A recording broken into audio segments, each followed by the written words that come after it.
pour moi ici. Je remercie tous d'être venus aujourd'hui pour l'événement. Déjà, je vais vous demander, si vous faites bien vouloir, applaudir les artistes.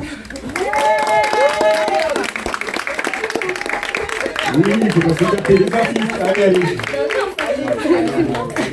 Ok, on va faire une petite table ronde, donc je vais passer le micro à Carole et vous allez présenter tout ça. Donc, bonjour à tous. On vous remercie en fait d'être venus aujourd'hui à notre première exposition collective. Donc avec nous 5 artistes, à savoir Red Abstrait, donc, qui est là, vous avez pu voir certains de ses tableaux. My Beautiful Africa, Maïmouna, moi Minabo, Carole, Miklina Mateki et Bougara Painting, Mamzara. Bravo. Ensuite, nous avons eu l'opportunité et la présence, enfin, nous avons l'honneur, d'avoir comme présence aujourd'hui Salidé Art, donc qui est peintre, qui est ici, qui interviendra comme intervenante. Nous avons Fatou Birama, qui se trouve derrière.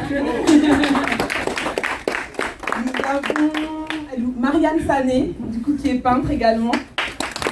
Et nous avons Eva Barra, ethno-coach, qui nous donnera la parole, à savoir une table ronde en fait pour parler de tout ce qui est créativité, sentiments, état d'âme, processus de création. Et nous sommes là en fait pour vous conter cette histoire, nos histoires et l'histoire de nos peintures ou de notre art tout simplement. Voilà. En tout cas, merci beaucoup d'être venus, ça nous fait vraiment chaud au cœur. Et c'est parti. Et c'est parti. Merci beaucoup à vous.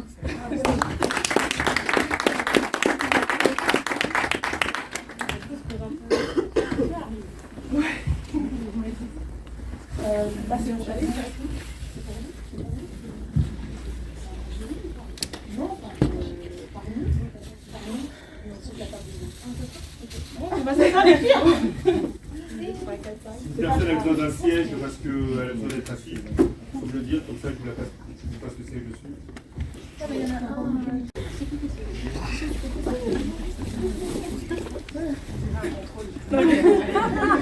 C'est pas prévu ça. Non, ça c'était sur moi.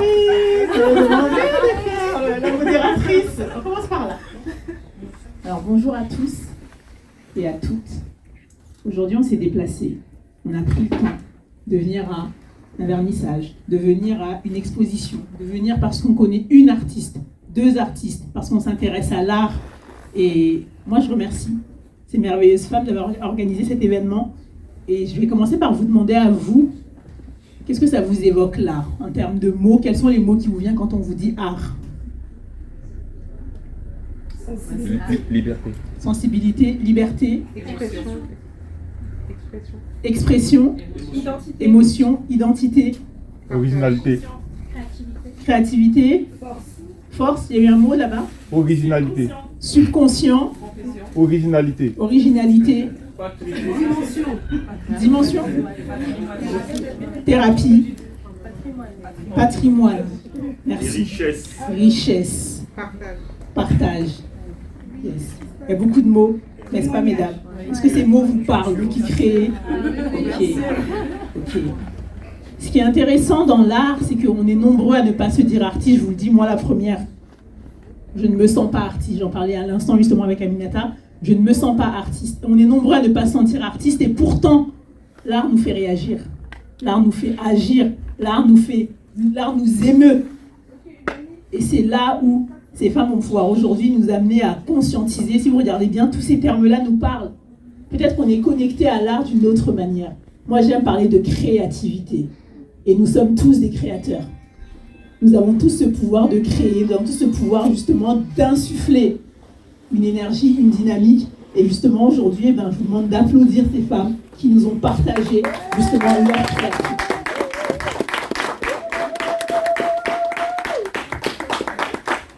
Merci.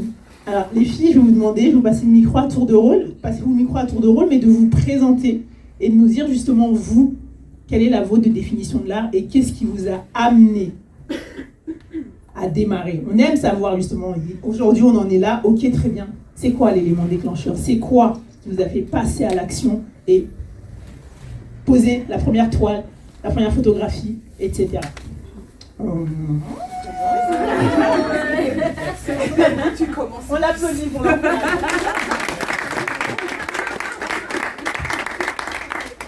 Bonsoir à tous. Moi, je suis pas très à l'aise à l'exercice, mais je vais me forcer. Donc, Red Abstrait pour moi. Ce qui m'a poussée à créer, c'est à la base, c'est parti d'un cadeau. Je voulais faire un cadeau et j'avais pas les moyens d'acheter une grande toile. Et donc, je me suis dit, je vais le faire moi-même. Et j'ai toujours été attirée, moi, par le dessin, par les belles choses, par la spiritualité. Je ne sais pas comment exprimer ça, mais voilà, le beau, la créativité. Et c'est comme ça que je me suis lancée. Et du coup, j'ai aimé ça. J'ai aimé peindre sous l'influence de mes sentiments, d'une certaine mélancolie, d'une certaine colère, d'une certaine joie, une musique qui me passait par la tête, etc. C'est comme ça que c'est parti, que ça a commencé. Et je ne sais plus quoi dire. Mais voilà, merci à tous d'être là et de venir me soutenir aujourd'hui d'une manière que je voilà. Merci.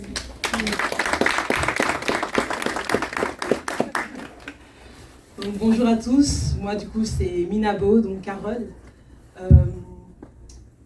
Il faut savoir que moi en fait j'ai toujours peint depuis plus jeune, alors pas forcément sur des toiles, donc sur des feuilles A4 comme beaucoup d'enfants.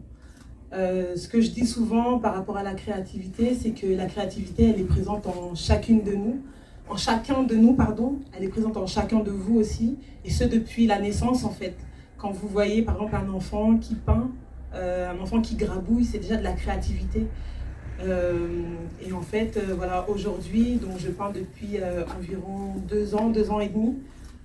J'ai osé, on va dire, passer le cap parce que voilà, j'ai eu, comme tout le monde, un parcours de vie où j'ai eu, comment je vais vous dire ça? Un élément déclencheur.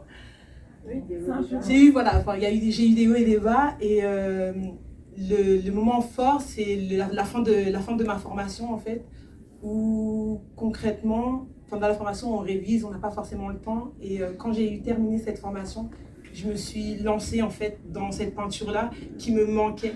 Je pense que c'est une partie de moi qui aurait voulu s'exprimer durant la formation, où en fait, que je bridais, et j'ai pu, en fait, l'exprimer à partir de ce moment-là. J'ai vraiment commencé, on m'a encouragée, on m'a lancé, et voilà, j'ai commencé à peindre un peu sur les toiles, à utiliser un peu tout ce que je trouvais sous la main, comme vous pouvez le voir à travers les toiles, du tissu 3D, des mèches, enfin vraiment tout ce que j'ai sous la main.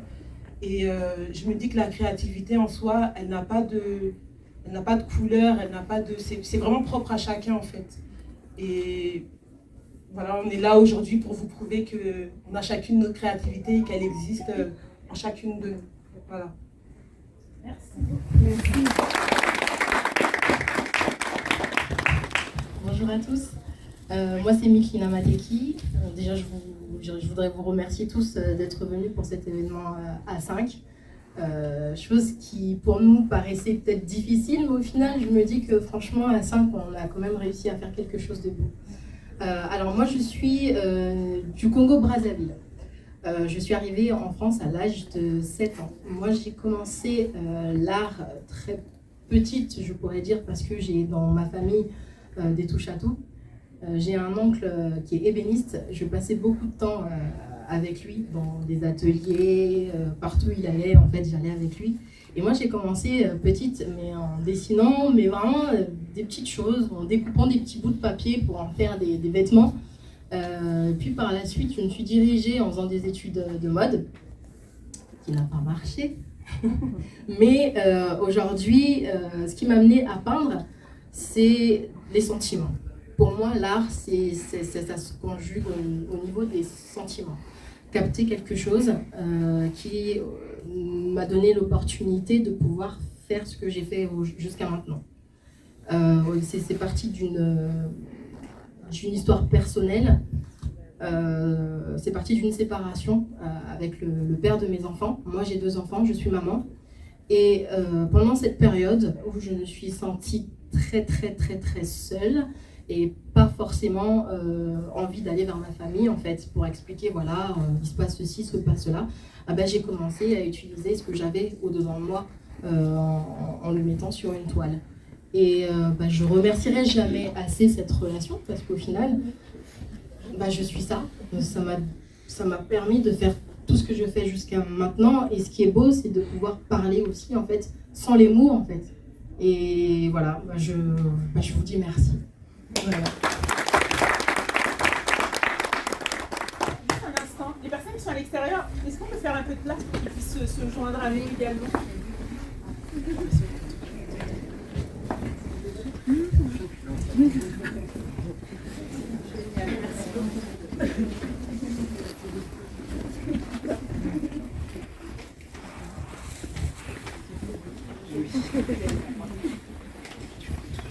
Alors, bonjour à tous, du coup. Merci d'être venus aussi nombreux. C'est vraiment impressionnant, en fait, de voir autant de gens s'intéresser à ce qu'on fait. Donc, vraiment, merci beaucoup. Donc, moi, je m'appelle Mam Diarra, sous le nom de Bokara Paintings, que j'ai créé, du coup, il y a plus d'1 an et demi, à peu près. Donc un peu comme mes collègues et copines, en fait, on est inspiré par l'art depuis qu'on est toute petite. Donc moi, clairement, mes cadeaux quand j'étais petite, c'était des crayons de couleur, des palettes pour peindre. Donc je passais mes week-ends à faire ça. Donc j'ai vraiment toujours aimé faire ça. Bon, par la suite, mes études ne se sont pas concordées avec l'art. Je suis dans le bâtiment pour vous dire, donc c'est vraiment autre chose. Et un peu comme Carole d'ailleurs, à la fin de ma formation et une fois que j'ai commencé à travailler, là j'ai eu vraiment besoin de peindre, en fait, d'exprimer ce que je ressentais, les histoires que j'avais traversées, ce qui se passait dans ma vie, quelque part. Donc je ne sais pas écrire, je ne sais pas faire de la sculpture. Ce qui m'inspirait le plus, c'était la peinture et notamment la peinture acrylique. Donc je peins aujourd'hui des paysages et de l'art abstrait principalement que j'expose. Et puis voilà, donc merci beaucoup, je ne sais pas trop quoi dire.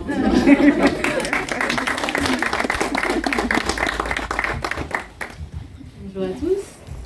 Tout d'abord, merci vraiment d'être venus aussi nombreux nous soutenir et voir notre travail tout simplement. Du coup, je m'appelle Memouna, j'ai fondé My Beautiful Africa, donc Ma Belle Afrique, qui est une galerie d'art qui est dédiée à la photographie d'art contemporain africain. Et comme pour beaucoup de mes copines, tout est parti en fait, pour ma part en tout cas, d'une frustration tout d'abord. J'ai vraiment commencé par là. Donc, tout a commencé sur Instagram. J'ai décidé de créer un compte Instagram qui mettait en avant une Afrique moderne et créative, puisque je me suis rendu compte que ce qu'il y avait beaucoup à ce moment-là, en tout cas, c'était les paysages, la safari, la misère. Et moi, je connaissais autre chose. Et je savais qu'autre chose existait. Et mon but premier, c'était juste de partager ça. Et pour moi, l'art, c'est une manière aussi de parler sans les mots. Je voulais pas écrire, je voulais pas le crier, le chanter, je voulais pas chanter dans tous les cas. Mais l'idée, c'était vraiment de faire passer ces messages-là. Et pour moi, la photo, pour ma part, c'est un moyen qui met en quelque sorte tout le monde d'accord. Une photo, on la voit, on ressent, on l'interprète. Et pour moi, le plus beau compliment qu'on puisse me faire, que ce soit les photos que j'expose là ou les photos que je partage sur Instagram, c'est ah, je savais pas que c'était en Afrique. Ah, c'est en Afrique. Ah, c'est cet étonnement. Et pour moi, là, j'ai réussi. Le message est passé. Et voilà.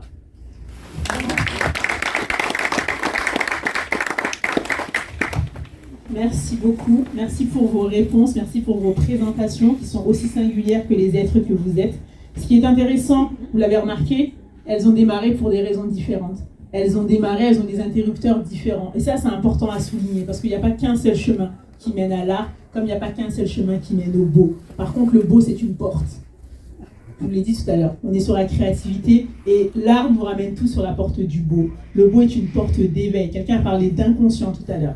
Eh bien, le beau, c'est quelque chose qu'on ne perçoit pas, qu'on ne peut pas toucher, qu'on ne peut même pas forcément définir, puisque justement, chacun il voit ce qu'il veut. Vous avez parlé d'art abstrait. C'est la magie de l'abstrait. On a parlé de thérapie.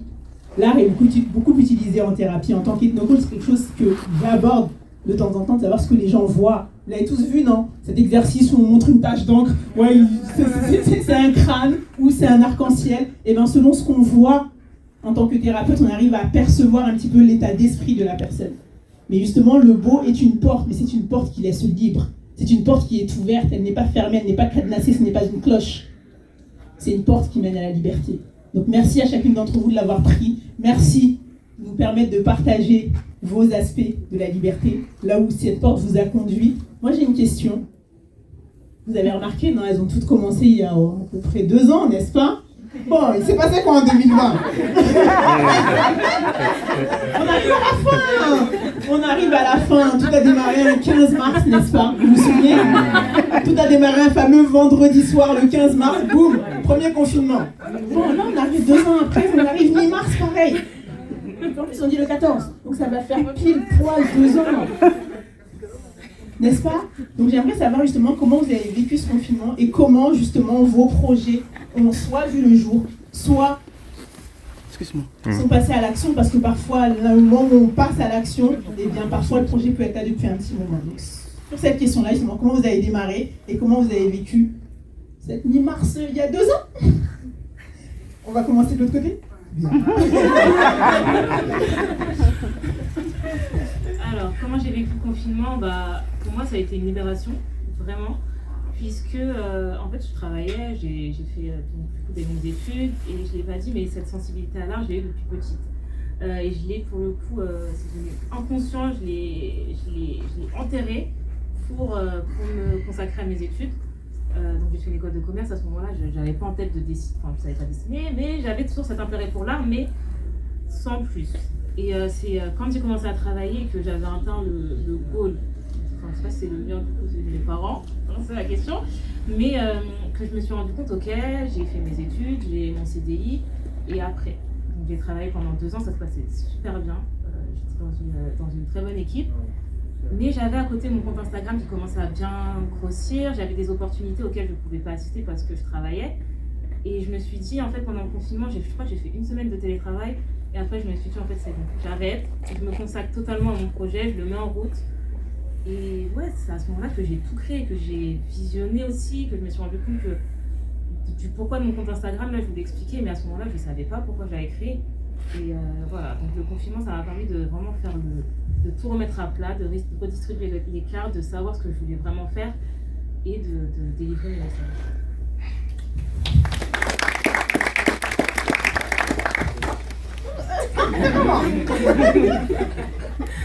Donc, pipette, maintenant, la langue, elle est partie.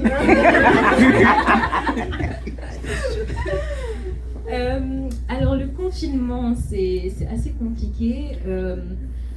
Moi, je l'ai vécu bien et pas bien en même temps. Donc, bien parce que j'étais avec mes 2 sœurs. J'ai une de mes sœurs qui vit en Mauritanie, qui est venue en France, qui s'est retrouvée coincée, qui a accouché en France.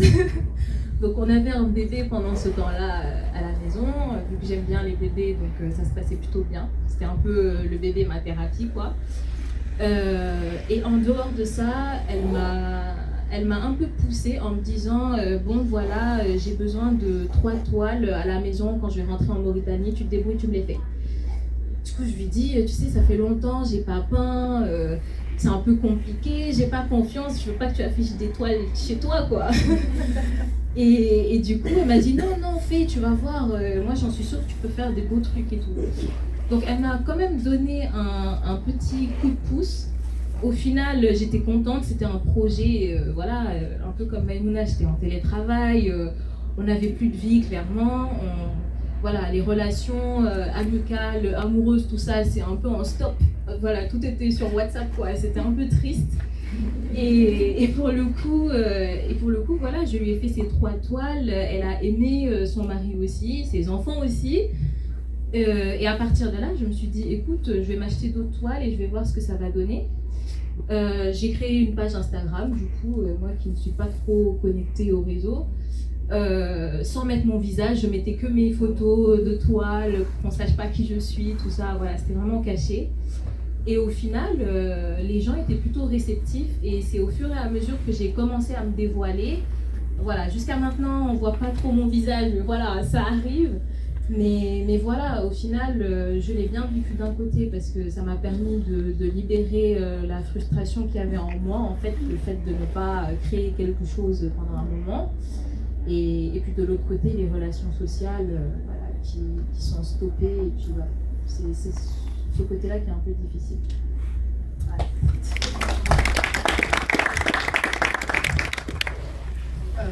Du coup, moi, le confinement, comment je l'ai vécu, sans vous mentir, j'ai plutôt passé un moment où j'ai pris sur moi, en fait, prendre conscience de ce que je pouvais faire. Parce que oui, il y a les études, il y a tout, mais l'art aussi est beaucoup, en fait. Et à ce niveau-là, j'ai pris le temps de pouvoir peindre avec mes enfants sans trop me poser trop de questions, parce que c'est vrai que pendant la période de confinement, au début, on se pose trop de questions. Et je me suis dit non, je me pose pas de questions, je me laisse aller et je me laisse parler en fait.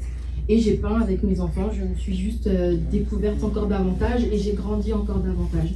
Et ce qui est bien, c'est que les enfants aussi maintenant ont une sensibilité par rapport à l'art et de eux-mêmes, hein, ils me disent ah maman moi aussi je veux faire comme toi. Ou maman ah j'aime bien ta toile parce qu'aujourd'hui on peut voir ton travail.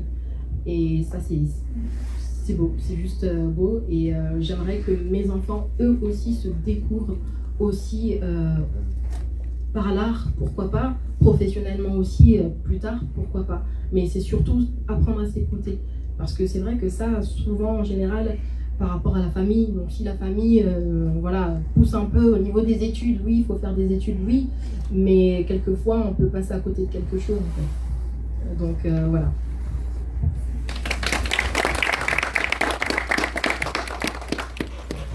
Alors moi, par rapport au confinement, du coup, c'est vrai que ça, contrairement à mes copines, ça a été une période plutôt trouble, on va dire. Ouais. Parce que c'est une période où du coup, j'ai pas forcément produit de toile, où j'ai pas forcément sorti mes peintures. Je dirais que ça a été une période triste en fait. Parce que voilà, moi aussi, je suis maman en fait, donc maman d'une petite fille. Et c'est une période où, du coup, elle avait 3 ans, bon, elle avait 3 ans. Et en fait, on sait très bien qu'un enfant à 3 ans a besoin de pas mal d'attention. Et en fait, je me suis bridée à ce niveau-là parce que je me suis dit, en fait, je ne vais pas me concentrer sur mes toiles, me concentrer sur ma peinture pour laisser ma fille de côté, en fait. Parce que quand on peint, en tout cas moi, quand je peins, j'ai besoin d'être concentrée. J'ai besoin de ne pas avoir de troubles, de troubles extérieurs. En fait, c'est pas un trouble de ma fille, je l'aime, hein, vraiment, voilà. Je le dis, on sait jamais. Mais voilà, j'ai préféré en tout cas me concentrer sur elle plutôt que de me concentrer sur une peinture qui en plus aurait besoin de plus d'attention, de plus de concentration. Et par contre, voilà, j'ai peint avec elle, j'ai dessiné avec elle, mais voilà, des choses juste histoire de réveiller sa créativité d'une certaine sorte en fait. Voilà. On va dire que j'ai préféré vivre ce moment d'une manière de découverte, donc que ce soit à travers la peinture ou à travers d'autres supports. Et voilà, en tout cas pour moi, durant cette période, je l'ai très mal vécu et voilà, tout en étant seule avec un enfant, c'est pas forcément simple en fait. Voilà.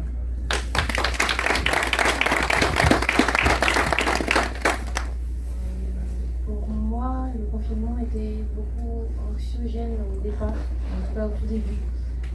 Ce qui fait que la première toile que j'ai peinte pendant le premier confinement, j'ai un peu vomi mes émotions, j'ai un peu vomi voilà, ma frustration, ma peur, parce que voilà, tout était fait pour nous faire peur, pour nous enfermer, même s'il y a une réalité derrière aussi. Mais après, ça s'est amélioré puisque bon, moi je peins plutôt la nuit quand tout le monde dort parce que je suis beaucoup plus concentrée et j'ai mes énergies qui ressortent plutôt la nuit. Et ça a été bien après parce que j'avais plus de temps du coup pour produire mes toiles. Donc voilà, vivement négatif au départ et ensuite positif parce que ça m'a permis de créer derrière. Voilà. Merci beaucoup, merci à chacune de vous. Le confinement, on a dit, on arrive à 2 ans où il y a eu le confinement, il y a eu des confinements, il y a eu le reconfinement, il y a eu les mesures serrées, desserrées. Là, on arrive à la fin. En tout cas, on croise tout ce qui est possible de croiser, n'est-ce pas ? Et on se souhaite vraiment que ce soit derrière nous. À la fois, j'aime à croire justement que la vie, derrière tous les plans qui se passent, la vie a un plan. Et si, à travers ce confinement, c'était une façon de ramener l'humanité, confinée chez soi, certes. Est-ce que à travers le chez soi, on ne nous invite pas dans notre première maison ? Est-ce qu'on ne nous a pas invités à rentrer à l'intérieur de nous ? Est-ce qu'on ne nous a pas invités à nous reconnecter à tout ce qu'on a dit, à notre inconscient, à nos ressentis, à nos émotions ? Quand il y a du bruit, qu'on court partout, qu'on a plein de choses, qu'on est attendu partout, on peut se fuir. La seule personne qu'on fuit, c'est soi-même. On ne nous a pas confinés chez nous. L'humain nous a confinés chez nous. Moi, je dis la vie, parce que j'accompagne des personnes de toute confession. La vie nous a confinés à l'intérieur de nous. Et maintenant, on est à 2 pas de sortir. Non, j'ai dit, je vais continuer à croiser tout ce qu'il y a à croiser. Mais qu'est-ce qu'on fait de tout ça ? Qu'est-ce qu'on a appris pendant ces 2 ans ? Non pas chez soi, mais en soi, sur soi. Mesdames, bravo. Que ce soit en les vomissant, vous avez fait sortir des choses qui n'avaient plus leur place. Quand on se redécouvre, il est nécessaire de se libérer de tout ce que nous ne sommes plus, de toutes les définitions que d'autres ont posées sur nous. Et se redéfinir, parfois, c'est aussi redéfinir son rôle de mère. Avant d'être mère, on a été fille de quelqu'un. Il y a un travail à faire entre les deux. Peut-être que ce confinement nous a aussi offert ce temps-là. Peut-être que les études sont importantes. On nous apprend à étudier pour un métier, mais je veux vivre de ma passion.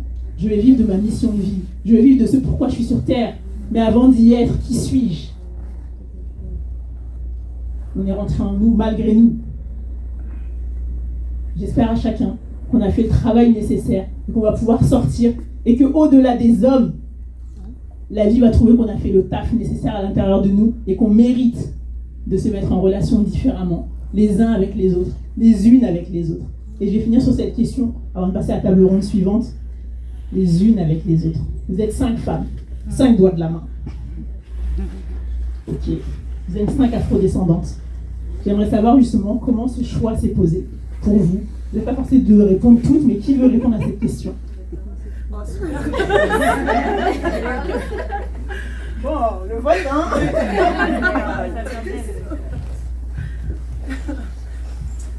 Alors, par rapport à ce collectif qu'on a pu créer pour cette exposition, alors j'aime pas me mettre en avant, mais en fait, voilà, j'ai eu l'idée de contacter les différentes personnes donc, qui sont là.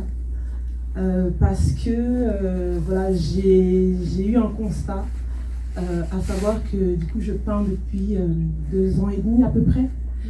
Et en fait j'ai d'abord eu à faire 2 événements avec d'autres créateurs où en fait j'étais ou la seule ou l'une des seules avec une autre personne qui étions là avec des toiles. Et je me suis rendu compte en fait que ce n'était pas forcément le lieu adapté, que ce n'était pas forcément le public visé. Et en fait, j'ai eu envie du coup de mettre en place un événement sans forcément trop de conviction. Donc j'en ai d'abord parlé, il me semble, à Marilyn. Hein. Voilà, Marilyn, donc je connais depuis... alors il faut savoir qu'on a appris à se connaître durant ces deux derniers mois.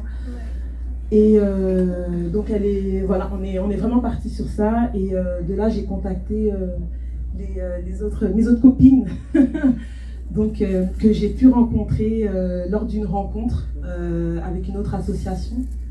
On a plutôt accroché.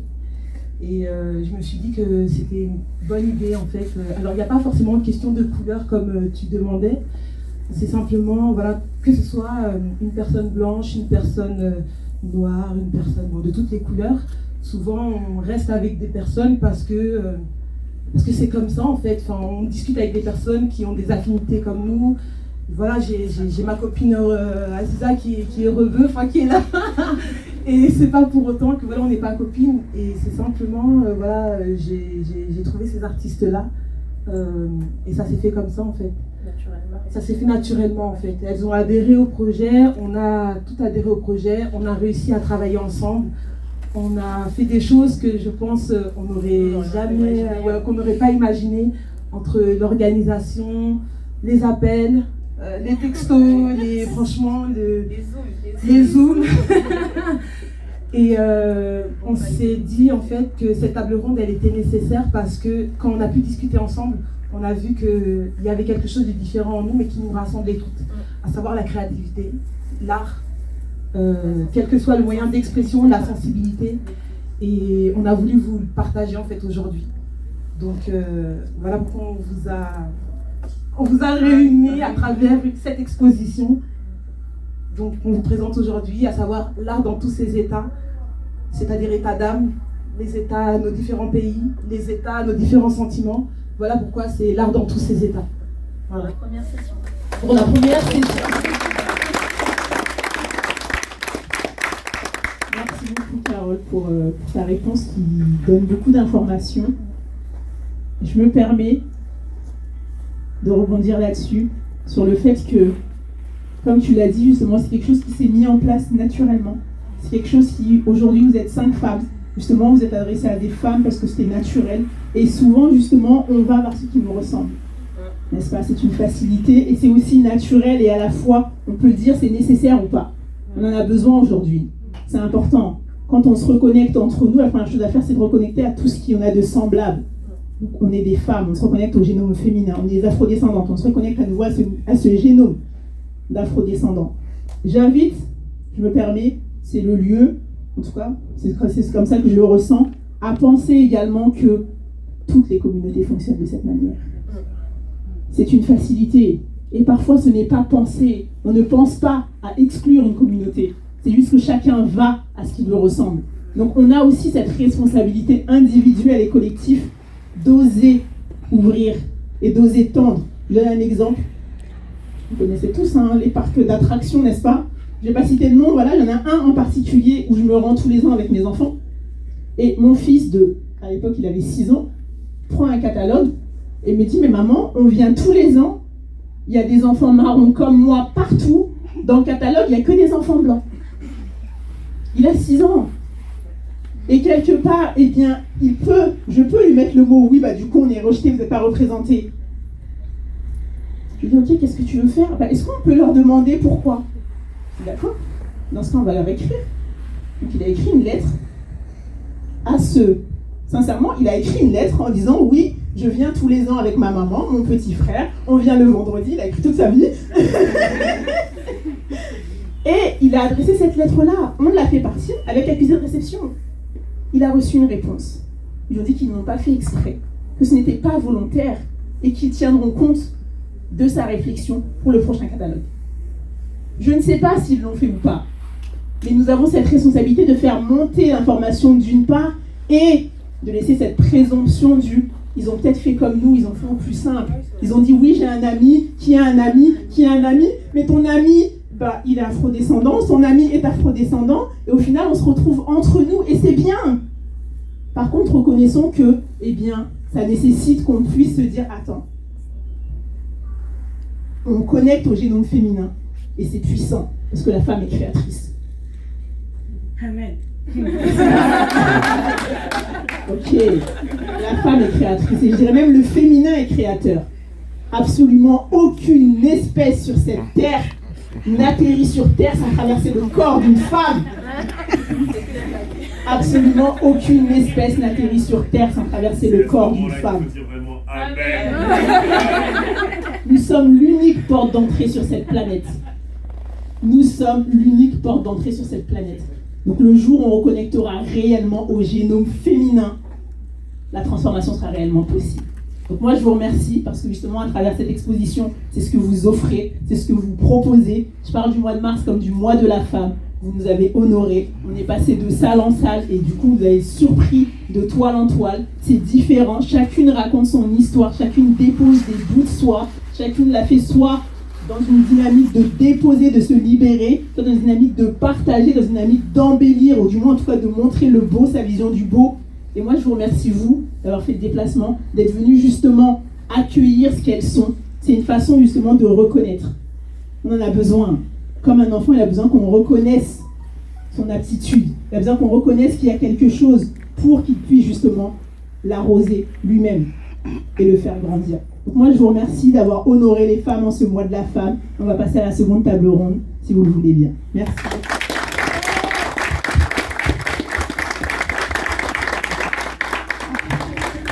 Merci beaucoup, mesdames. Merci à toi, Eva. Merci. Présenter Marianne Sané, Salidé et Fatou Birama.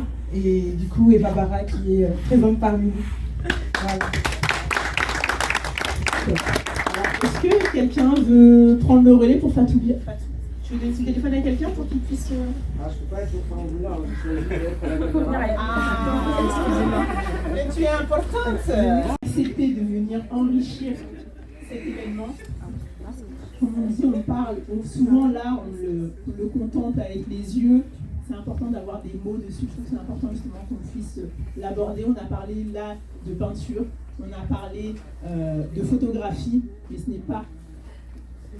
pas les seules formes d'art. Vous êtes toutes les trois dans ce registre-là. Vous êtes connectés à ce que j'appelle le génome créatif de manière différente. Je vais vous laisser vous présenter, nous dire justement quel est votre rapport à l'art, s'il vous plaît. Fatou, tu veux bien démarrer?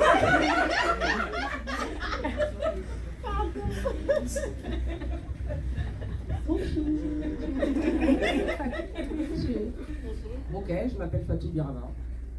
J'ai 46 ans. Normalement, à ce moment-là, on dit ah, tu es papa. Merci. Qu'est-ce que je peux te raconter? Je suis journaliste normalement. Parfois, j'écris des bouquins. Ils appellent ça de l'art. Comme ça, tu veux l'impression. Ben voilà, c'est tout. Déjà beaucoup. Ouais, c'est pas mal. Comment me présenter après toi, Fatou? Quand même. Bon, déjà, Sally, sénégalaise, d'une championne d'Afrique. À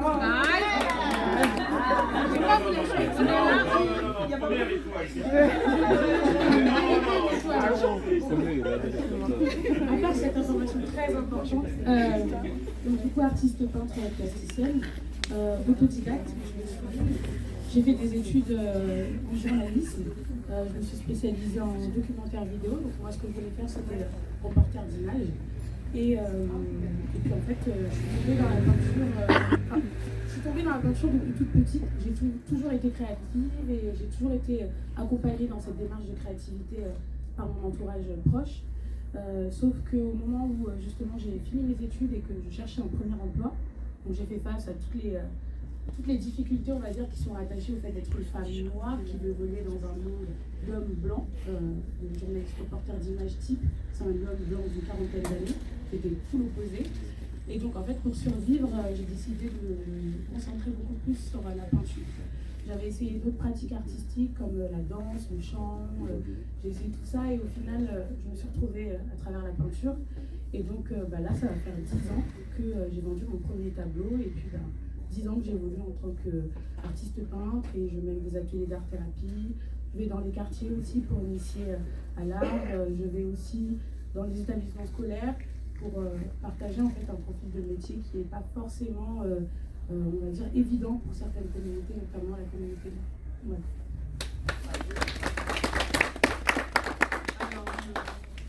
Marianne Sané, également championne d'Afrique.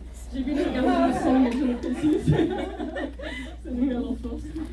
Alors, je suis artiste peintre et également chargée de communication dans un centre culturel. Je le précise parce que souvent, les gens pensent que lorsqu'on est artiste, l'artiste doit galérer. Qu'on est dans un endroit sombre, qu'on galère pour manger, etc. Mais il y a beaucoup d'artistes qui travaillent aussi. Donc, j'ai la chance de travailler dans le milieu de l'art, de la culture et également de vivre de ma passion aussi. Qu'est-ce que je peux dire d'autre? Donc, j'ai fait des études en lettres, en langue, en communication, marketing et ensuite en management des organisations culturelles et artistiques. Parce que j'avais vraiment envie, même si au début je voulais vraiment étudier les sciences politiques, j'ai eu envie de vraiment me dirigée vers là. C'était nécessaire pour moi. De manière ou d'une autre, il fallait que je sois vers là. Enfin, je ne pouvais pas faire autrement. Voilà. Merci beaucoup. Alors justement, vous avez des parcours différents et des façons de faire vivre votre art de manière singulière. J'aime beaucoup, Fatou, quand tu parles de journalisme, quand tu parles d'écriture. Justement, c'est une manière peut-être un peu plus singulière vu ce qu'on a aujourd'hui comme forme d'art. Qu'est-ce que tu peux nous en dire, toi, justement, de... Non, faut pas que tu fais pas, non.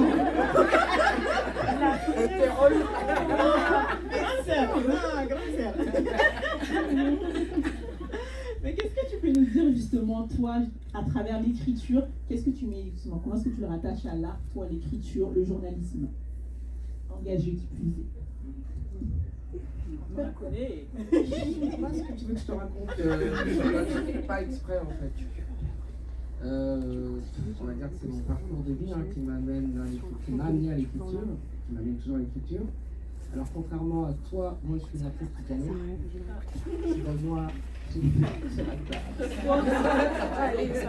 se voit pas du tout. Justement, faut pas le montrer.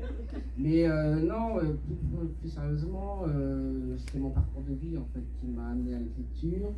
Et donc, ouais, je vomis les ressentis sur le papier jadis, maintenant sur l'ordi. Et voilà quoi. Alors, on va dire que c'est mon parcours de vie. Donc, ma situation familiale, ça a commencé par ça. Donc, papa et maman, on va dire les géniteurs, qui m'ont pourri, qui m'ont abîmé. Et de là, je suis parti. Donc, moi, je suis un enfant de la rue. Je suis parti de la maison à l'âge de 16 ans. Donc, je suis dehors depuis l'âge de 16 ans. Et donc, voilà. Donc, je suis passé partout. Parce qu'on peut imaginer une jeune fille de 16 ans à la rue. Elle a ses règles. Elle est en face d'hommes. Donc, on parle d'agression, de viol, de tout ce qui s'ensuit, quoi. Et de là, on essaie de s'en sortir. Donc, trafic de drogue, prison, police, hommes, femmes. Et puis, un jour, on tombe sur une personne, puis deux. En fait, c'est des opportunités que j'ai su saisir, je pense, qui m'ont amené à m'en sortir. Voilà. Et au fur et à mesure, pour me libérer de tout ça, pour me sentir mieux, je pense, l'écriture. Voilà, j'ai galéré, j'ai assez galéré, et donc du coup, j'ai craché tout ça sur le papier. Et puis donc, de fil en aiguille, une rencontre en amenant une autre, je me suis retrouvé à faire du journalisme. Et je me suis dit que peut-être, en m'intéressant aux autres et au parcours des autres, je pourrais éventuellement, je ne sais pas, m'en sortir. Donc j'ai regardé la vie des autres et je me suis dit, oh ça va, c'est pas si mal, tu peux t'en sortir, regarde les autres qui galèrent plus. Et donc voilà, j'ai fait des comparaisons et je me suis peut-être dit que c'était à moi de jouer en fait. Et donc je suis là parmi vous.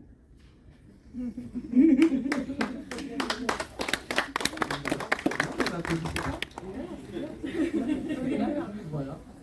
Et je suis encore en vie. C'est ça le truc. Parce qu'il y a eu des tentatives de suicide, il y a eu des interventions psychiatriques, il y a eu plein de trucs en fait.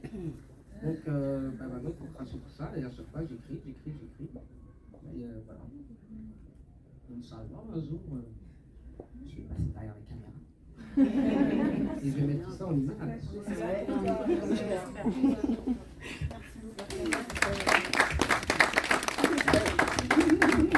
Merci beaucoup, merci pour ton partage et merci d'expliquer justement que tout à l'heure on a parlé de thérapie, parfois écrire c'est... On parle de thérapie, mais quand on parle du terme thérapie, il y a souvent quelqu'un derrière qui corrige entre guillemets, en tout cas il y a un thérapeute derrière.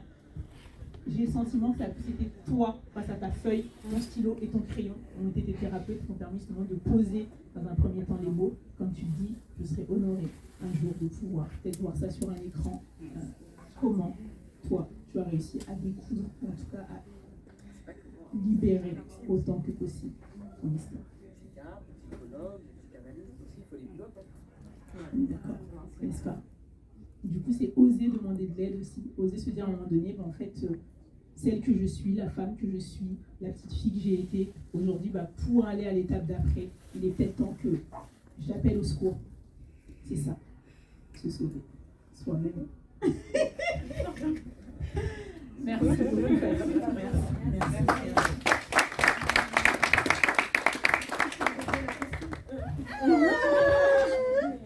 Elle nous a emmenés, hein, tu vois. Tu poses la question. Non, mais attends. Je me rappelle même pas la question que tu as posée. C'est Fatou, la singularité de l'écriture, justement, comment est-ce qu'elle avait fait pour le rattacher à l'art, à sa manière. Pour ton point de vue, justement, ce n'est pas de l'écriture. Je te demanderais plus, Sally, justement, aujourd'hui, l'évolution, l'art évolue. L'art évolue, les supports évoluent. Pendant très longtemps, ça a été feuille, stylo, crayon, gouache. Aujourd'hui, de plus en plus, les matières changent. On a du textile, on a du bois, etc. Justement, toi, comment est-ce que tu es avec l'évolution de l'art et de tes supports? C'est dur ma question. Ouais, je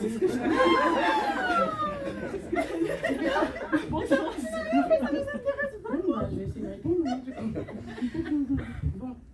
Alors moi, quand j'ai commencé du coup à commercialiser mon art, à investir aussi financièrement dans des matériaux, dans des supports, il n'y avait pas énormément de choix et puis c'était assez cher. Aujourd'hui, je suis contente de voir que tout est plus ou moins accessible.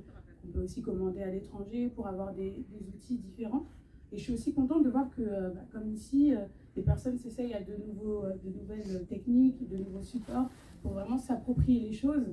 Et ça va dans une démarche que je défends totalement, qui est de se re-questionner, de se réinterroger sur l'art. Parce que jusqu'à présent, on nous a beaucoup fait voir une forme d'art en nous disant ça c'est beau, ça c'est moche, ça c'est un art, on va dire, qualitatif, et ça c'est l'art du peuple, en fait, du bas peuple.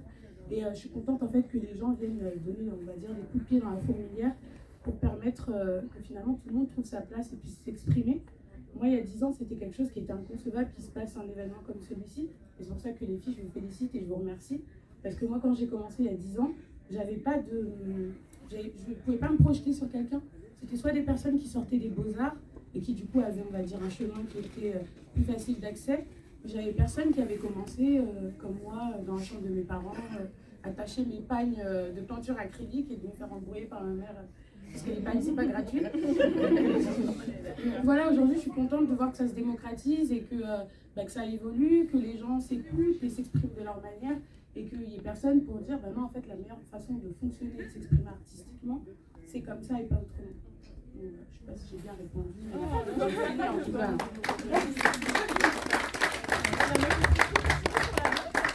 Comment ça évolue pour toi? Comment ça évolue pour toi? Comment tu as connu l'art et là maintenant l'évolution des supports, des outils? Je pense que l'art a toujours été en constante mutation parce qu'il y a autant d'art possible que d'artistes. Alors c'est difficile de voir l'évolution en tant que telle. Il y a peut-être des modes qui naissent, qui partent, qui reviennent, mais chaque artiste apporte vraiment quelque chose à l'art. Que dire d'autre? Par exemple, moi, lorsque j'ai débuté, on m'a souvent demandé, jusqu'à présent on me le demande, on m'a souvent demandé tu comptes peindre autre chose que des noirs? Pourquoi il n'y a que des femmes noires sur tes tableaux? Mais lorsqu'on regarde l'histoire de l'art européen, bien sûr, parce que lorsqu'on parle d'histoire de l'art, on pense souvent à à l'art classique, on pense aux grands peintres classiques italiens, aux peintres néerlandais, etc. Et personne ne pose la question à des personnes noires, personne ne leur demande pourquoi ils peignent que des blancs ou que des asiatiques, etc. Mais lorsque c'est des personnes noires, on me demande tout le temps pourquoi tu peins que des noirs. Alors que moi je ne me réveille pas tous les matins en me disant je vais peindre des noirs, je vais peindre des noirs. C'est pas une obsession, je le fais parce que c'est comme ça quoi. Il y a des noirs autour de moi, il y a des blancs autour de moi. Mais voilà, je pense qu'il m'inspire sur le moment. Peut-être que ça va changer d'ici 5 ans, 2 ans, je ne sais pas, mais pour l'instant, c'est ce qui m'inspire. Voilà.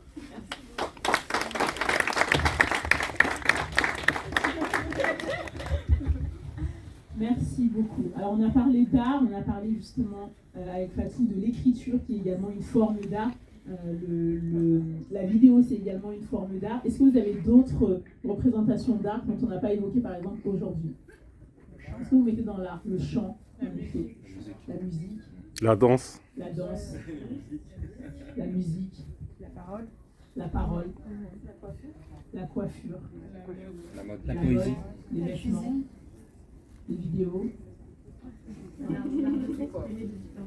Exactement, la façon de votre manière. Exactement. En fait, justement, l'expression, merci parce que tu me donnes le mot de la fin, l'expression, toutes ces façons, tout ce qui rentre dans l'art, c'est des manières de s'exprimer. C'est une façon d'extérioriser ce qu'on a à l'intérieur de nous. Et du coup, il y a ce pas, justement, de est-ce que je montre ou est-ce que je ne montre pas. Parce que justement, si ça sort de nous, c'est que c'est en nous déjà. Maintenant, ça devient de l'art quand on le pose à l'extérieur. Mais pour le poser à l'extérieur, il faut le déposer. Pour le déposer, il faut une certaine confiance dans le fait qu'il va être accueilli ou non.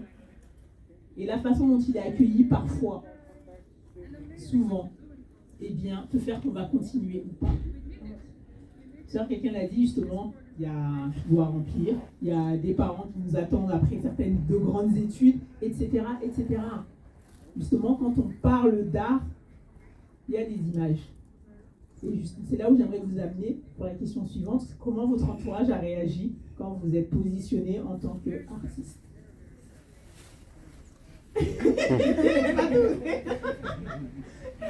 J'adore Fatou parce qu'elle a un visage très expressif. Comment ton entourage amical, pour le coup ça paraît du fait que tu es parti tôt de la maison, comment est-ce que ton entourage proche aujourd'hui accueille ton positionnement à travers l'écriture, ton livre, comment est-ce que c'est perçu? Ce que tu écris, ce que tu partages?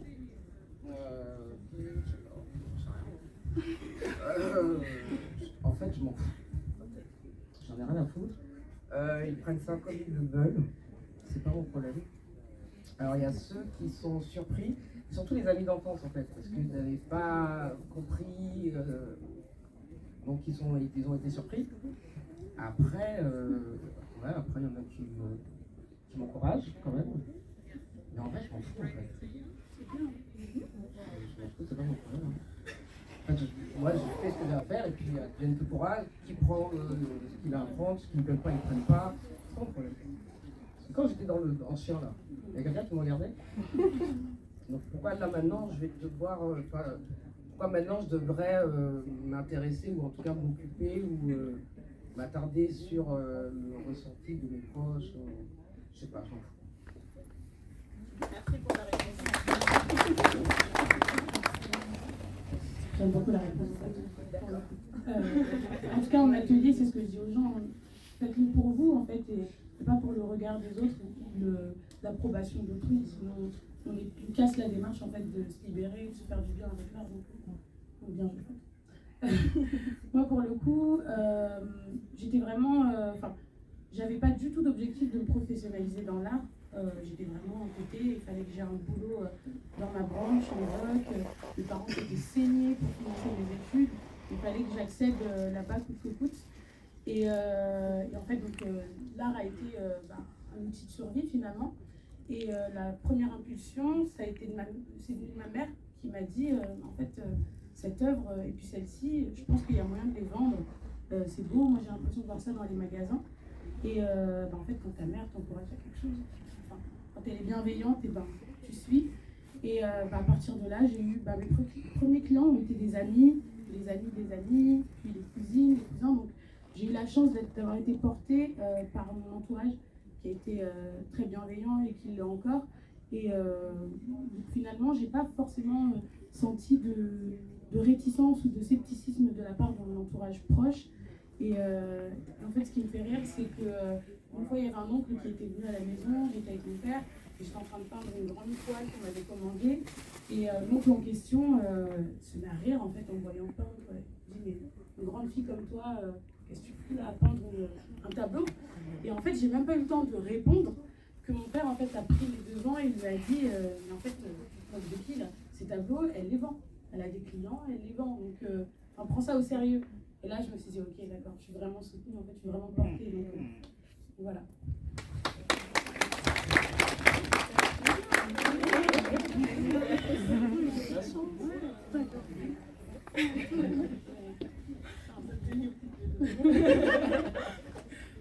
Ben, moi aussi, comme ça, j'ai eu la chance de grandir, de pouvoir développer ma créativité depuis toute petite. Mes parents n'étaient pas artistes. Mon père était dans la politique. Ma mère, on pourrait la qualifier d'entrepreneur aujourd'hui. Mais ils nous ont toujours poussé à explorer notre créativité. Enfin, ma soeur aussi était là. Tout le monde dessinait chez nous. On pouvait s'enfermer pendant des heures à faire des battles de dessin, de bande dessinée, qui a mieux dessiné qui a mieux représenté telle personne, qui a mieux... on aimait écrire aussi. Bon, je dessinais, j'écrivais, etc. Et lorsque je suis arrivée en France à 18 ans, dans le cadre de mes études, pour la première année, j'ai fait des études très difficiles, donc c'était impossible de dessiner, de peindre. Et ça m'a vraiment frustrée. Je ne pouvais que lire et écrire, donc j'en pouvais plus. Et après quelques années, je me suis remis à dessiner petit à petit. Et l'élément déclencheur, parce qu'on m'en parlait tout le temps, ça a vraiment été le deuil. Donc suite à la part de mes parents, j'ai été dans une sorte d'urgence de peindre. Il fallait vraiment que je peigne, que je suis quelqu'un d'assez secret, donc je me suis confiée à la toile, on va dire, aux couleurs, etc. Donc, est-ce que j'ai répondu à la question? Et du coup, j'ai perdu le fil. Mais voilà, j'ai toujours pu développer ma créativité. J'ai été soutenue par mes amis, par ma famille, depuis toujours. Donc, voilà. Merci beaucoup. Comme on dit justement, l'entourage a son importance. J'aime beaucoup la réponse de Fatou parce que justement, ça nous permet de rentrer dans l'importance qu'on donne aux autres. Moi, j'aime dire qu'on peut se représenter dans une voiture. D'accord? Moi, j'aime bien la voiture en tant qu'image de représentation. Et bien, dans une voiture, j'aime vous demander, quand vous voyez dans une voiture, vous êtes à quelle place? Vous n'avez pas besoin de répondre. Pensez-y dans votre tête. Quand vous voyez dans une voiture comme ça, là, comme ça, vous êtes assis à quelle place? Vous n'avez pas besoin de répondre. Mais selon la place où vous voyez, c'est la place où vous êtes dans votre vie. Les gens qui se voient sur le siège arrière, c'est OK. Les gens qui se voient sur le siège passager, c'est OK. Les gens qui se voient derrière le volant, c'est OK également. Mais quelle que soit la place à laquelle vous voyez, ça a une signification pour le pouvoir que vous avez sur votre vie. Quel pouvoir est-ce qu'on a sur la direction de la voiture, sur la destination quand on est sur le siège arrière? Quel pouvoir est-ce qu'on a sur la destination de la même manière quand on est sur le siège passager? On en a un peu plus déjà que sur le siège arrière. Les gens peuvent se voir dans le coffre. C'est OK aussi. L'élément de départ, c'est d'en prendre conscience. Parfois, on est dans une voiture qu'on n'a pas choisie, un kidnapping. On est dans le coffre. On n'est même pas visible. Parfois, on est sur le siège passager. Donc, on est copilote. On peut dire, ouais, change l'adresse, prends à droite. On est copilote, on a un peu de pouvoir. Bien sûr, celui qui a le plus de pouvoir, c'est celui qui est au volant. Mais c'est aussi celui qui a le plus de responsabilité. C'est aussi celui qui a le devoir de se conduire à bon port. Donc, merci Fatou, parce que justement, ta réponse me permet d'aller aussi dans cette direction. Ton regard est toujours aussi expressif. Ok, on adore.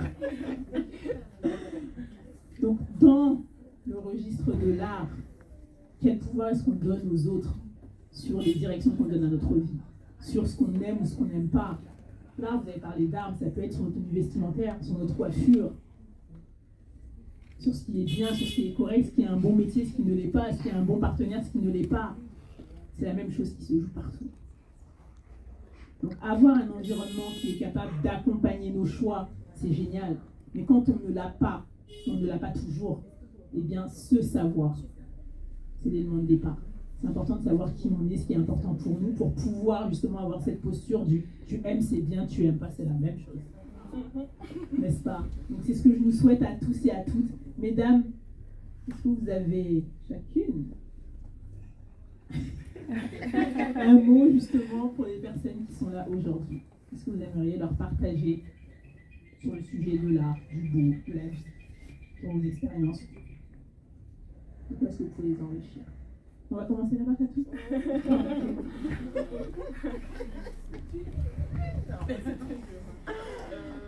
Ce que je pourrais rajouter, c'est qu'il ne faut jamais laisser les autres projeter leur peur sur vous. Parce qu'il y aura toujours des gens pour essayer de vous décourager, parce que justement, ils n'auront pas osé. Pour vous dire, mais pourquoi tu dessines? Pourquoi tu commences à dessiner à 27 ans, à 15 ans? Les autres commencent à 7 ans, les autres commencent à 18 ans. Non, il n'y a pas de parcours type. faites ce que vous avez envie de faire, quand vous avez envie de le faire, pas tant que c'est légal. Et je précise comme Carole tout à l'heure avec sa fille. Mais voilà, ne laissez pas les autres projeter leur peur sur vous. Pour moi, l'art, c'est vraiment la liberté. Donc, si vous avez envie d'être libre, laissez-vous aller. Il ne faut pas forcément se dire qu'il faut que je sois artiste pour pouvoir vendre mes œuvres à 10 000 €. Non, il faut le faire parce qu'on a envie de le faire, parce qu'on a envie de s'exprimer, parce que c'est la vie, quoi. Je sais pas, il y a de l'art partout. Il y a de l'art dans la rue, il y a de l'art ici, on est entouré d'art. Là, je dis un peu n'importe quoi, mais je continue encore. J'étais un peu loin. Et je pense que c'est important, surtout de croire en soi, de croire en ses capacités. Voilà, de pas les, comme disait aussi Fatou, de s'en foutre un peu de ce que les autres pensent. Sinon, on n'avance pas. Voilà.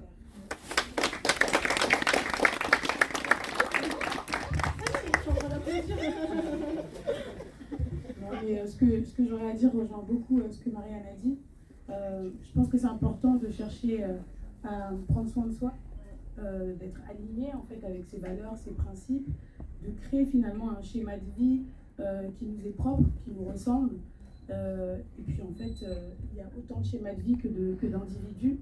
Je sais que j'ai eu des fois des réactions autour de moi où on me disait mais tu vas pas être artiste quand même. Ben en fait si, et très bien.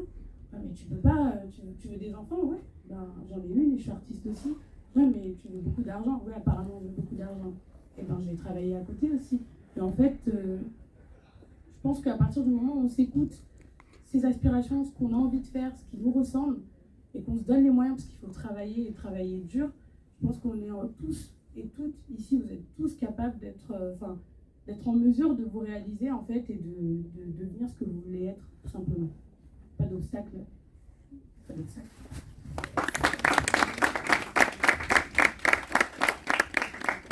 Je ne sais pas quoi dire, toujours. J'ai aucun conseil à donner. Chacun fait ce qu'il veut. C'est tout ce que je peux dire. Je ne fais attention de rien. Donc, vivez votre vie, les gars. C'est tout. Comment résumer en une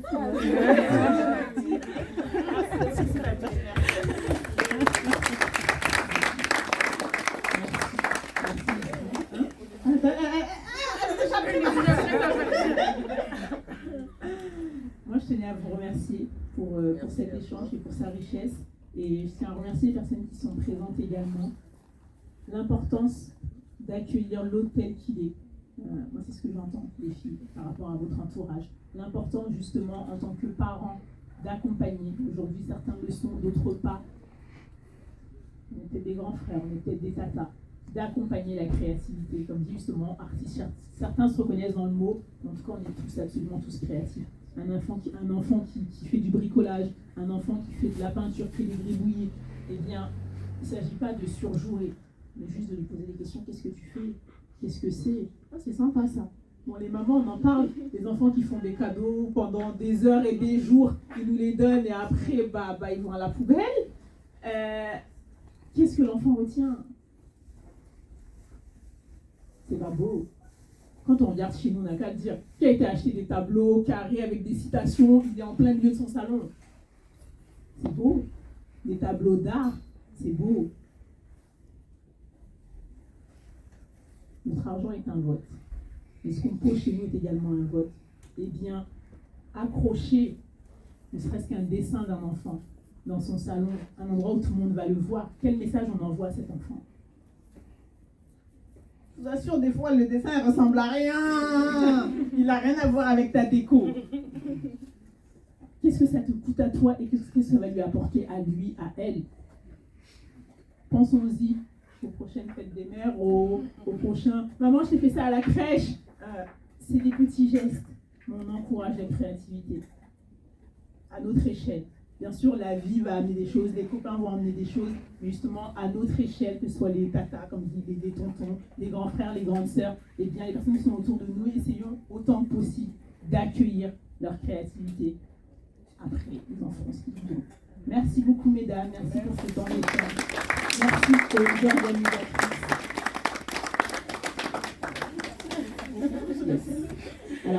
redonner la parole à Carole. Est-ce que vous voulez donner un mot pour ces grandes dames? Alors, on tenait du coup aujourd'hui à vous remercier de votre présence parmi nous, d'avoir répondu présente à cet événement. Eva, merci beaucoup d'avoir été présente pour modérer aussi. Eva Barra, ethno-coach. Je ne sais pas si tu as dit... je crois que tu t'es même pas présentée en fait. Hein.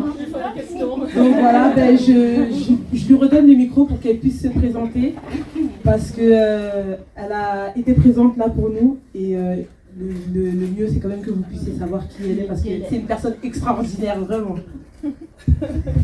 Merci beaucoup. C'était pas mon rôle aujourd'hui, donc je me suis limitée à mon rôle. Alors, je me nomme Eva. Et je tiens à dire que justement, ce n'est pas mon nom de naissance, je suis née à Awa. Je suis née à Awa, aujourd'hui je me fais appeler Eva. Eh bien, je dirais que je suis née dans l'actuel Mali. Encore une fois, je dis l'actuel, parce que ça n'a pas toujours été le Mali. J'aime parler de ce qui est éternel, de ce qui est intrinsèque. Eh bien, je me qualifie comme une âme qui a fait le choix de s'incarner sur la planète Terre. Et sur cette planète Terre, elle a fait le choix d'être un être humain. J'aurais pu choisir d'être une chèvre, d'être un arbre. J'ai choisi d'être un être humain. Parmi les êtres humains, j'aurais pu naître partout. J'ai choisi de naître dans la communauté afrodescendante. J'ai choisi un père soninké et une mère Peul. Et ses parents m'ont mis au monde, au Mali, en 86. Voilà ce que je suis. Peu importe ce qui se passe sur cette terre, peu importe ce que je fais, ça ne bougera pas. C'est ce qui est, c'est ce qui reste. Tout le reste, c'est les expériences. Donc si je peux les faire, je peux les défaire. N'est-ce pas? Donc c'est ce que j'amène tout un chacun à conscientiser. Qui suis-je de manière intrinsèque et éternelle? Oui, j'ai mis des enfants au monde, ça ne me définit pas. Oui, j'ai travaillé dans le social, ça ne me définit pas. J'ai exercé, je ne suis pas travailleuse sociale. J'ai exercé dans le social. Je ne suis pas maman, j'ai donné la vie. Faisons la distinction entre ce que nous sommes, ce que nous faisons, ce que nous expérimentons. Tout ce qui n'est pas soi de manière intrinsèque et éternelle, ce ne sont que des expériences. Alors on a le droit de faire des erreurs. Parce que ces expériences, ça ne touche pas notre être. C'est un verbe super important, je suis. Et tout ce qu'on met derrière, on lui donne un putain de pouvoir. Donc les gens qui disent « je suis directeur », quand ils ne sont plus directeurs, c'est chaud. Les gens qui disent « je suis maman », quand l'enfant part, c'est chaud. Parce qu'on se construit autour de ça. Donc non, je suis une âme terrestre, humaine, afrodescendante, soninké, malienne, née au Mali en 86. Ça, c'est ce que je suis. Tout le reste là, même ma taille. Je dis pas ma date de naissance, je dis pas mon âge. Il va bouger l'année prochaine. Qui a fait, j'ai 25 ans, 26. Pourquoi on a commencé à dire on a 25 ans? Il y a trop de deuil dans la vie. On a trop de choses à réactualiser au fur et à mesure. Pourquoi s'en rajouter? Rien que dans la présentation, parlons de ce qui est intrinsèque et éternel. Tout le reste, c'est les expériences. Donc, parmi mes expériences, en effet, j'ai donné la vie 2 fois à 2 merveilleux garçons qui aujourd'hui se nomment Loven et Daryl et qui sont, encore une fois, selon certaines personnes, reconnus porteurs de troubles autistiques et haut potentiel intellectuel. Très bien. J'ai vécu pendant plus d'une dizaine d'années en couple. Aujourd'hui, j'élève seul mes 2 enfants. C'est des expériences. Ça ne me qualifie pas, ça ne m'identifie pas. J'ai exercé pendant plus de 10 ans en tant que travailleuse sociale. Ça ne me qualifie pas. Par contre, c'est ce qui m'a fait vibrer. Donc, qu'est-ce qui me fait vibrer là-dedans? J'aime aider. Je sais écouter depuis toujours. Je suis un puits. On m'appelait l'avocate de mouche quand j'étais enfant. Tellement tout le monde a une raison. Il y a une explication à tout. Tout le monde fait de son mieux, comme elle dit pas tout. Tout le monde fait de son mieux avec ce qu'il est et avec ce qu'il sait. C'est à partir de là que je me suis bâtie de manière professionnelle, en me disant que tout le monde fait de son mieux avec ce qu'il est et avec ce qu'il sait. Donc aujourd'hui, en tant qu'ethno-coach, j'accompagne justement des personnes qui sont nées, ont grandi, vivent à la jonction de plusieurs cultures. En ce qui me concerne, je l'ai dit, je suis née dans l'actuel Mali. Je suis arrivée ici en France à l'âge de 2 ans, parmi mes expériences, et j'ai grandi également au contact de cette culture-là. Dans une certaine mesure, il paraît que je ne suis pas métisse. Mais en réalité, il y a ce que j'ai dans mon sang et à l'air que je respire. Donc si, je me considère comme métisse. Et le métissage, c'est pas simple. Il faut réussir à ne trahir personne. Il y a un conflit de loyauté interne et parfois il est déchirant, parfois il est destructeur. Et parfois il nous freine. On parle beaucoup de procrastination. On parle beaucoup de ne pas passer à l'action. Et parfois, on veut avancer, et notre histoire nous retient. Les croyances de nos parents nous retiennent. Des fois, quand ils ne sont pas de la même origine, en plus, c'est parce que ça nous tire dans des directions différentes. C'est là que j'interviens pour mes clients, pour mes clientes, où je les amène justement à pacifier leur histoire, à faire le tri dans ce qui leur appartient et ce qui ne leur appartient pas, ou ce qui a fait partie de leur arbre généalogique, du coup de leurs racines. Parfois, il faut les laisser partir aussi, pour pouvoir prendre de la hauteur et voir à notre tour, en tant qu'arbre, en tant que tronc, ce qu'on va transmettre en conscience à nos branches, nos enfants, à nos feuilles, nos petits-enfants. Donc voilà comment j'exerce, en tout cas aujourd'hui, comment aujourd'hui j'apporte ma pierre à l'édifice de la création, de l'art. Justement, l'art, j'y suis connectée sous cette forme-là. Une personne qui va me parler 10 minutes, je ne sais pas d'où je le tiens, mais j'arrive à identifier les blocages, les nœuds, où est-ce que ça se trouve, les croyances. Et mon rôle à moi, c'est ça, c'est d'aller les dénouer, session après session, pour que la personne puisse prendre son envol. C'est tout ce qu'on mérite, c'est tout ce qu'on souhaite absolument tous et toutes.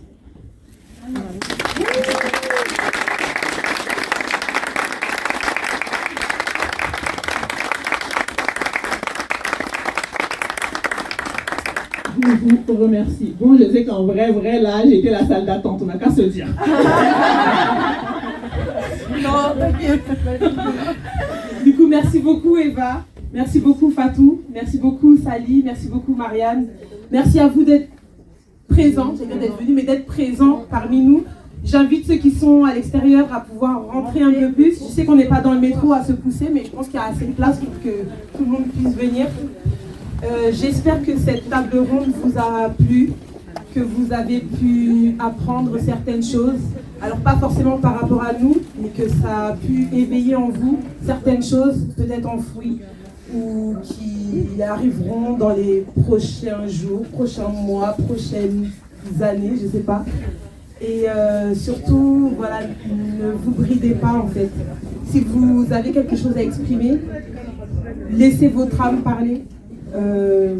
Et pareil pour vos enfants, voilà, je parle encore une fois en tant que maman. Je suis maman, je peux le dire. Voilà, notamment par rapport à vos enfants. Un enfant, moi en tout cas par rapport à moi, un enfant qui, même si je suis maman artiste aujourd'hui, je ne vais pas inciter mon enfant à peindre. En fait, je la laisse tout simplement faire ses propres expériences et ne pas la brider. Donc, et si je pense qu'on apprend beaucoup avec les enfants. Voilà, et avec les personnes qui nous entourent. Donc voilà, en tout cas, merci beaucoup à vous.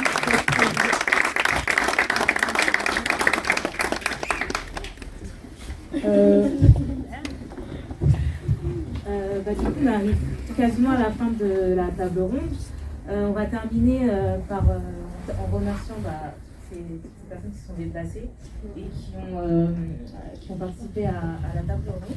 Donc on a prévu des petits goodies. Et franchement, merci d'avoir accepté l'invitation.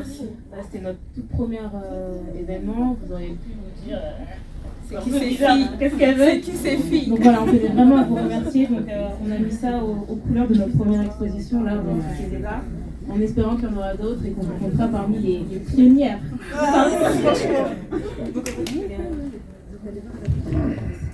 Et pour terminer,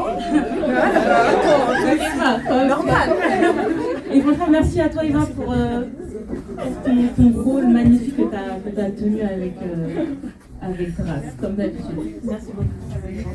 Et on tenait aussi à remercier vous qui êtes venus à l'exposition.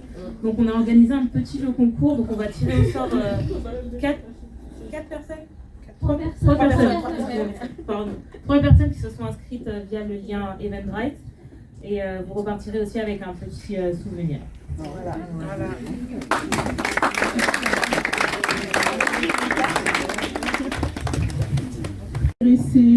Qui aimeront en savoir un petit peu plus sur l'ethno-coaching, vous pouvez venir me voir et du coup j'organise, je vais avoir du mal ici comme je dis aux jeunes filles. Je suis vraiment là réellement parce que je suis connectée à l'art et que justement ça me tient à cœur d'énergiser aussi à mon échelle cet événement. Et pour les personnes qui sont intéressées par mon activité et bien qui souhaitent en savoir un petit peu plus, j'organise un atelier découverte en visioconférence mardi soir. Et donc si vous souhaitez vous y inscrire, vous venez me voir, comme ça je vous inscrirai, je vous enverrai le lien. Et là, ce sera le lieu justement pour poser toutes nos questions. Mais là, on profite de l'art, de l'art, de l'art et de l'art. Merci beaucoup. Merci beaucoup. Du coup, on va juste terminer avec le tirage au sort pour les petits goodies. Donc là, j'ai la liste que je vais faire au hasard. Chacun sa chance. J'ai Asia Devgani. Asia, est-ce qu'elle est là? Asia. Nadège.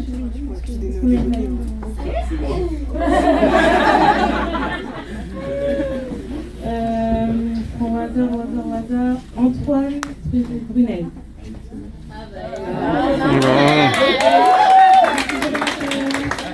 Une petite tasse. Ensuite, Sako Atunata. C'est moi pas la voici. Voilà.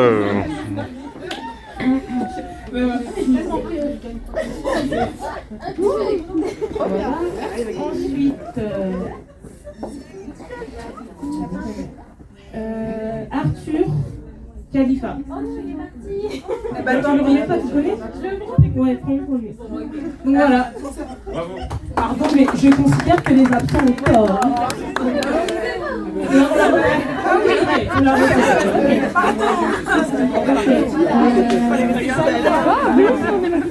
Samia. Philippe Sarfati. Sandra. On peut dire que les prénoms. Wendy. Sophie. Elisa. Antoine. Karine. Ben, bravo les gens. Flora. On va trouver quand même. Awa. Awa comment? Awa Sissoko.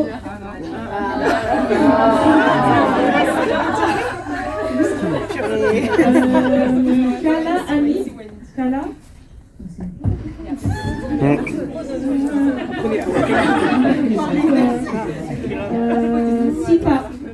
Sita Fofana. Donnez-nous vos noms en fait. Florie. Non. Vanessa. Kala. Interdit ton prénom. Dembélé, Cathy Dembélé.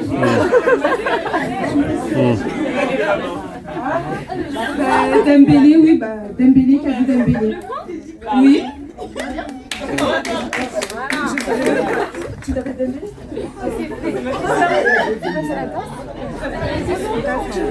Et du coup, c'est donc voilà pour la petite liste du concours.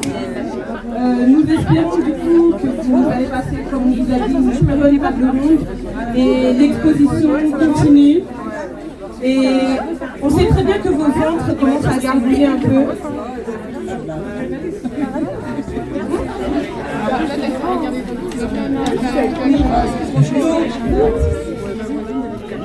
Donc, vos ventres gargouillent, nous allons sortir des petites milliardiers qui seront disponibles du coup du côté du Glam Sunset Beauty.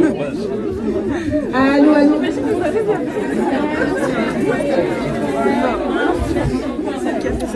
Oui, pas de souci. Excusez-moi, juste 2-3 infos.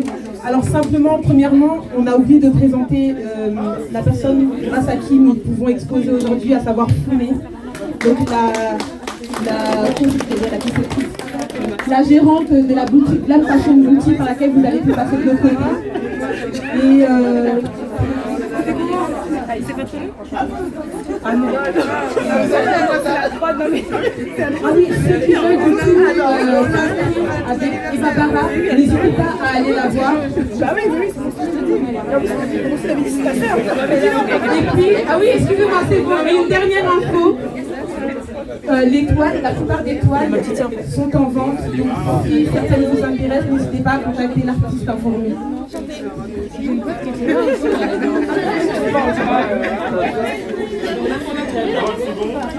Let's music, please, DJ.